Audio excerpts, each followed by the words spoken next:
નમસ્કાર મિત્રો, હું છું આપનો યોગીરાજ ભવાન અને આજે જણાવતા ખૂબ જ આનંદ થાય છે કે એક નવી સફરમાં મળ્યા છે મને મારા જૂના આર્ટિસ્ટ, જેમને મળીને ખરેખર મને તો ખૂબ આનંદ થાય છે.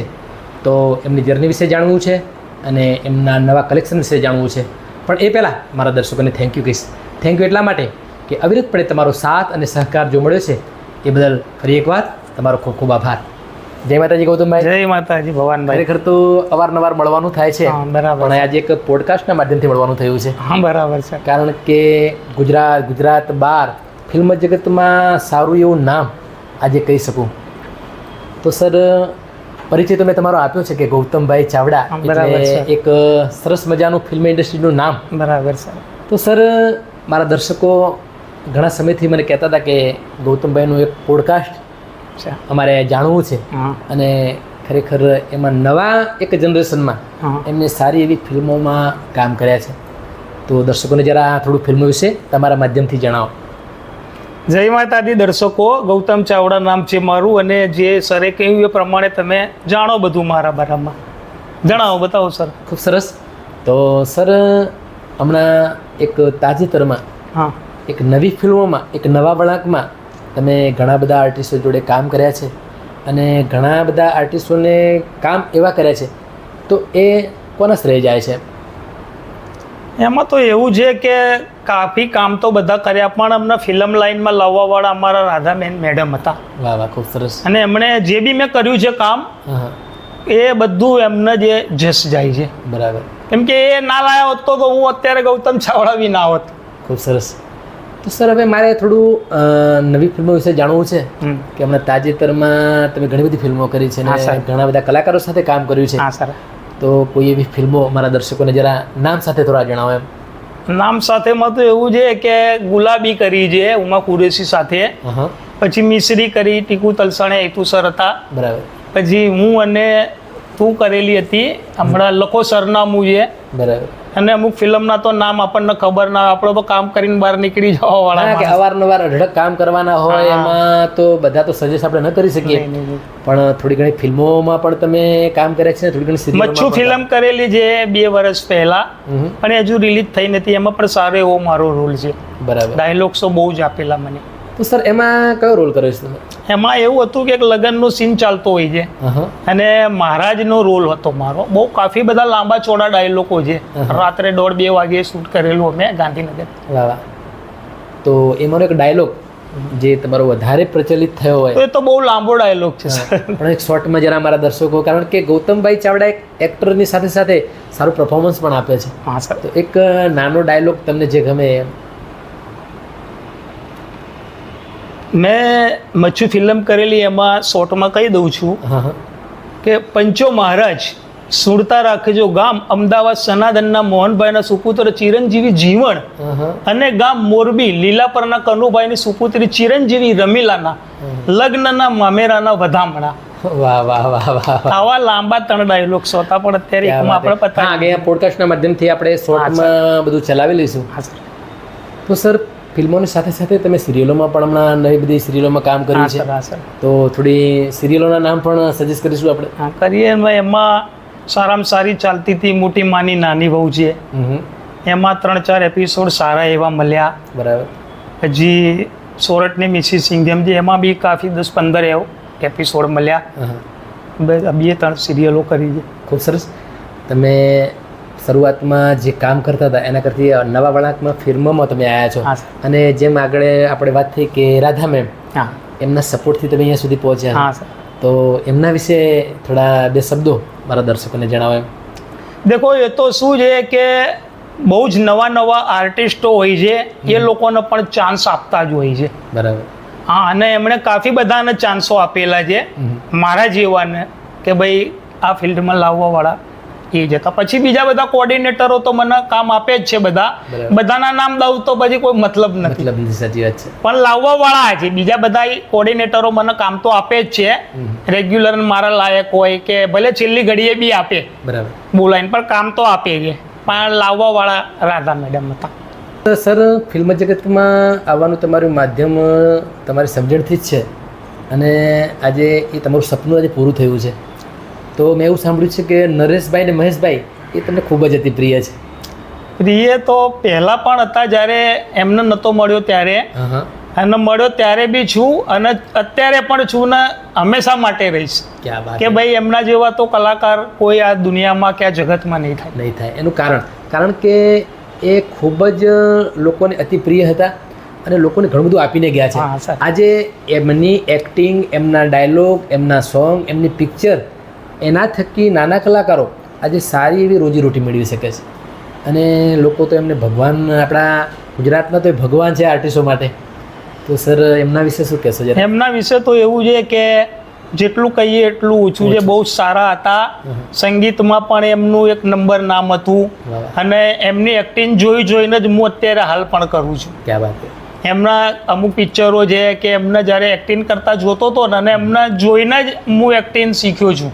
હું નહીં, કંઈક કલાકારો એમને જોઈને એક્ટિંગ શીખ્યા હશે. એક્ટિંગનું એક ભંડાર હતો એમના જોડે. એ યુનિવર્સિટી હતી એક. હા, કે ભાઈ કોઈ એક બ્રાન્ડ, દરેક વસ્તુ મળી જાય એમાંથી.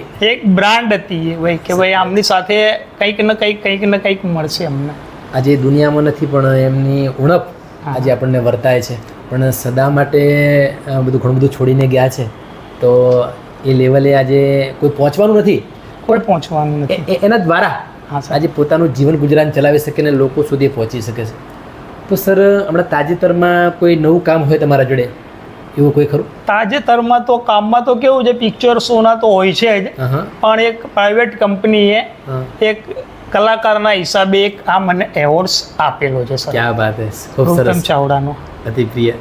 હા, એટલે આ ત્રીજો એવોર્ડ છે, પણ અમુક કારણો સંજોગોમાં હું લેવા જતો નહોતો, પણ આ વખતે થોડો ફોર્સ કરીને દબાણ કર્યું એટલે મેં કીધું એક તો એવોર્ડ લઈ આવીએ છીએ. આ તમારી એક મહેનત છે, તમારી એક સ્ટ્રગલ છે, કારણ કે આ વસ્તુ આપવું એટલે એક આ તમારી એક જર્નીની આજે સફળતા તમને મળી છે. આ સફળતા મેળવીને આજે કેવું લાગે છે સર તમને? કોઈ બી વસ્તુ સારું મળતું હોય કે તમને કંઈ સારું એ કામ થતું હોય તો સારું જ લાગવાનું છે ને સર. વાહ વાહ, ખૂબ સરસ. કારણ કે તમને એવું લાગે કે હવે આપણે લોકો સુધી પહોંચ્યા છીએ અને લોકો આજે આપણને અપનાવતા થયા છે. એમાં એવું હતું સર કે જ્યારે પહેલાં હું પિક્ચર શો કરતો હતો ને, એ હેતુથી નહોતો જતો કે ભાઈ આની અંદર હું જઉં. એ જતા હતા ને અમે ફોટોગ્રાફી કરવા, એટલે જરૂર પડતી હતી તો ઊભા રાખી દેતા હતા. તો મારે કોઈને અંદર સિનેમામાં એવું કહેવું પડતું હતું કે જો પેલો હું ઊભો. અત્યારે લોકો મને સામેથી કહે છે કે તમે આ પિક્ચર્સમાં હતા, એટલો મારો ફરક પડ્યો છે. ખૂબ સરસ. કારણ કે એ તમારી આજ સુધીની જે મહેનત છે એ રંગ લાવી છે. આજે રંગ લાવી, અને આપણે કોઈ ક્લાસમાં તો ગયા નહોતા, અમે લોકો તો ખાલી આ શીખવા જતા હતા. અને મને એમ સામેથી એવું નહોતું લાગતું કે હું આ જગ્યા ઉપર પહોંચીશ, કે ભાઈ કલાકાર બી એક ટાઈમ બનીશ. ખૂબ સરસ. કારણ કે ગૌતમ ચાવડાને લોકો ઓળખતા થયા છે. ફિલ્મ ઇન્ડસ્ટ્રીમાં એક સારું એવું પગથિયું આજે સર કર્યું છે તમે. હા સર. તો સર ગુજરાતી રંગમંચ ચેનલમાં મારા દર્શકો આજે તમારું ઇન્ટરવ્યૂ જોશે, અને દર્શકોનો પણ તમને ખૂબ જ પ્રેમ મળ્યો છે, દર્શકોએ તમને ખૂબ જ વધાવ્યા છે. તો દર્શકોને શું કહેશો જરા? દર્શકોનો તો એમ જ કહીશ કે ભાઈ કોઈ બી કાર્યની અંદર, ફિલ્મ લાઈન હોય કે કોઈ બી કાર્યની અંદર તમે લગાતાર ઈમાનદારીથી મહેનત કરશો ને તો ચોક્કસ તમને એનું પરિણામ મળશે. 100%. અને અમારી સાથેના જે અમુક માણસો હતા, સારા સાહેબો, એમનો બી મને સપોર્ટ હતો. પ્રતિકભાઈ છે અમારે, મહેશ નરેશના ખાસ હતા, એટલે અમારે જ્યારે પણ જવું હોય ને તો એમને સાથે અમુક વાર લઈ જતા હતા. 100%. હા, અને એટલે એ લોકોના બધાના સાથ સહકારથી અમે અત્યારે આ જગ્યા ઉપર છું. ખૂબ સરસ સર. કારણ કે પોડકાસ્ટ તો આપણે દરેકનું કરીએ જ છીએ, પણ આજે તમારું પોડકાસ્ટ થઈ રહ્યું છે ગુજરાતી રંગમંચ ચેનલમાં, તો કેવું લાગે છે સર? રંગમંચ ચેનલમાં તો સર મને બીજી વખત તમે જે ચાન્સ આપ્યો એ બદલ તમારો પણ હું આભાર માનું છું કે રંગમંચ ઉપર મારું બીજું આ ઇન્ટરવ્યૂ લીધું. ખરેખર દરેક વખતે તો એક આર્ટિસ્ટનું એક જ વાર ઇન્ટરવ્યૂ હોય છે, પણ તમારા પ્રત્યે મને લગાવ છે, તમારા પ્રત્યે ભાવ છે, અને ખરેખર મને એવું લાગ્યું કે આજે એક ફરીથી પાછું મારા દર્શકોનું પણ એક કોમેન્ટ હતી કે ગૌતમ સરને આજે પહેલાં જે અમે જોયા હતા એના કરતાં હજુ ખૂબ જ એમનું કામ બહાર આવ્યું છે. તો ફરીથી એકવાર એમનું નવી જનરેશન પ્રમાણે અમારે એમને જાણવા છે. તો એ માધ્યમથી આજે ફરીથી અમારા સ્ટુડિયોમાં અમારી ચેનલમાં તમે ઉપસ્થિત થયા તો ફરીથી એકવાર તમારો આભાર વ્યક્ત કરું છું સર, કારણ કે સમય ન હોવા છતાં હા, સર. આજે તમારું શેડ્યુલ પણ ટાઈટ છે હા સર. અને એ ટાઈટ શેડ્યુલમાં પણ તમે સમય મને આપ્યો છે. એ ટાઈટ શિડ્યુલમાં તો એવું છે કે આપણે ખાલી ફિલ્ડમાં પિક્ચર લાઇન્સમાં જ નથી, અમુક આપણા ઘરના કામ હોય, બીજા કામ હા, હોય, એ કારણે આપણે એક અઠવાડિયા પહેલાં કે 10 દિવસ પહેલાં બધાનો ટાઈમ સેટ સેટ કરતા કરવું પડતું હોય હોઈએ છે. છીએ. બરાબર. અને ફિલ્મ લાઇનમાં તો સર મારું તો એક જ એવું કહેવું છે કે ભાઈ તમારા ઓળખાણ કોઈ કામમાં નહીં આવવાની. નહીં આવી, સાચી વાત છે. તમે અંદરથી એવા બનો, એવી એક્ટિંગ કરો ને એવું કામ કરો ને કોઈ લોકો તમને સામેથી બોલાવે. સાચી વાત છે. બાકી તમે ઓળખાણ કહેશો કે એ કરશો ને તો બહુ ઓછું કામ તમને મળશે, પણ તમે એવું કરો કે તમને સામેથી બોલાવે કે નહીં આ ભાઈ આને નહીં આને બોલાવો. 100%. કાબિલ બની જાઓ. હા સર. કાબિલિયત તમારા પાછળ દોડશે. બસ તમારી જોડે જીવનમાં જે- કાબિલ બનવું જરૂરી છે. તમે કાબિલ અને આજે બનશો. તમે બની ચૂક્યા છો. હા સર, એટલે એટલો બધો બી નહીં બન્યો, જેને ખબર છે એ લોકો આપણને બોલાવે છે કે ભાઈ આ વ્યક્તિ આ કામના લાયક છે, એટલે એ લોકો આપણને બિચારા બોલાવે છે. અને હું ડાયરેક્ટરોમાં ત્યારના સારા એવા ડાયરેક્ટર જે મને ત્રિશામાં કામ અપાયેલું એવા કેડી સર છે, કૃષ્ણદેવ યાજ્ઞિક સર છે, એ એમણે મને એટલા બધા ટોળાની અંદર એક બાજુ બોલાવીને જે આ જાનકી બોરીવાલા સાથે જે ડાયલોગ્સો આપ્યા, એટલે હું એમનો પણ આભારી છું. ખૂબ સરસ.